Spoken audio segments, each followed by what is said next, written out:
What does it truly mean to be free? Is it just about breaking chains, or is there more to it? Freedom, a concept as old as humanity itself, yet often misunderstood.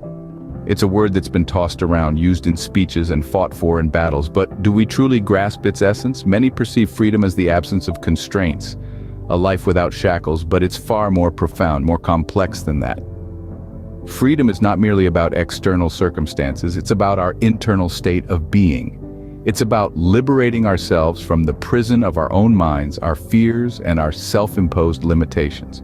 Today we explore an often overlooked aspect of freedom, the 5 lost principles.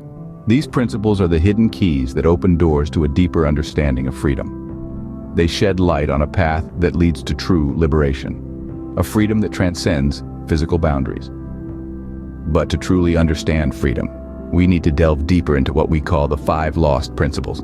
The first principle is self-awareness, a foundational key in achieving true freedom. This is the ability to understand your own inner world, your strengths and weaknesses, your thoughts and beliefs, your emotions, and how they all intertwine. It's like being the captain of your own ship, navigating through the vast ocean of life. Imagine a person who knows their strengths. They can capitalize on them, leveraging these abilities to overcome challenges and reach their goals. Then consider someone who is aware of their weaknesses. They can work on improving these areas or find ways to compensate, thus not letting these weaknesses hinder their journey.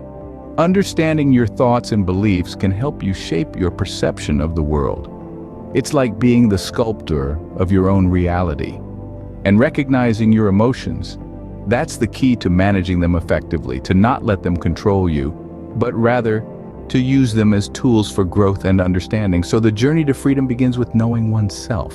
Now let's move to the next principle. Acceptance, our second principle, is the bedrock of personal freedom. Picture acceptance as a serene river, gently flowing, acknowledging every rock, every bend, without attempting to alter its course. This is the essence of acceptance, acknowledging reality as it is without fighting or trying to change it. Let's consider an example. Imagine a tree during a storm. The tree doesn't resist the wind, doesn't try to fight it. It simply bends and sways, accepting the force of the storm.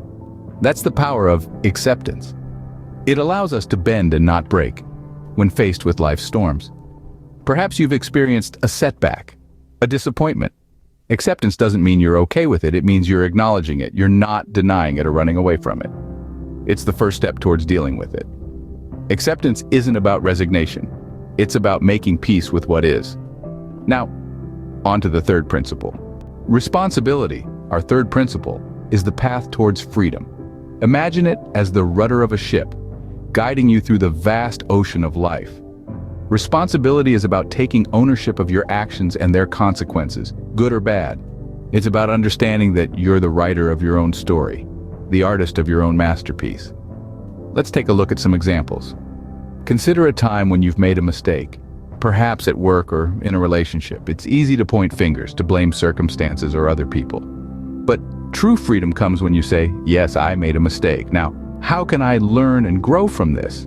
Or perhaps you've achieved something great. Taking responsibility isn't just about acknowledging mistakes, but also celebrating victories. It's saying, yes, I worked hard and earned this success. Responsibility isn't a burden, it's a liberator. Next, let's explore the fourth principle.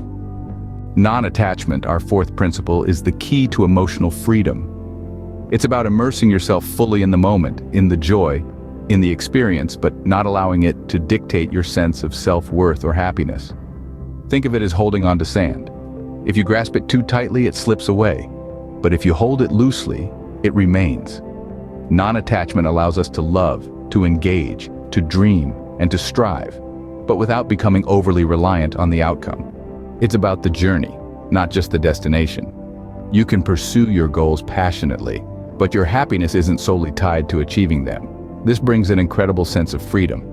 Imagine the liberation of pursuing your dreams without the fear of failure, of loving without the fear of loss. This is the freedom that non-attachment brings. It's an art of living and loving with an open hand rather than a clenched fist. Non-attachment doesn't mean indifference, it means loving freely. Let's move to our final principle. Presence, the final principle, is the gateway to ultimate freedom. It is about immersing yourself in the now, fully embracing the current moment. Imagine a life where the shadows of the past don't cloud your day and the uncertainties of the future don't steal your peace. That is the essence of presence. Consider this: a surfer riding a wave. The surfer is not thinking about the wave that passed, nor is he concerned about the next one. He is fully engaged in the moment, in that wave. His focus is on maintaining balance, on feeling the water beneath him. That's presence, and that's freedom. Or, think of a musician lost in her performance. She's not concerned about the notes she's already played or the ones to come. She's living in the harmony of the current note, in the melody of the moment. Being present is about experiencing life as it unfolds, moment by moment. Now, let's wrap up everything. So, we've explored the 5 lost principles to achieve true freedom. Let's take a moment to reflect. We've delved into the depths of self-awareness, understanding that it's our inner compass, guiding us towards authenticity. We've recognized acceptance, acknowledging it as the key that unlocks the door to serenity. We've grappled with responsibility, seeing it as the stepping stone to personal growth.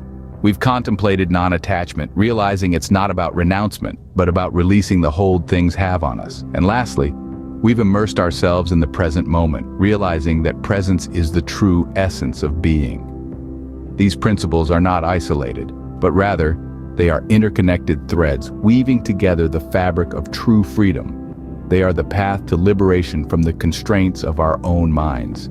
They are not just principles, but a way of life, a philosophy that, when embodied, can lead to a profound sense of freedom. Remember, freedom isn't a destination, it's a journey. And these 5 lost principles, they are your map.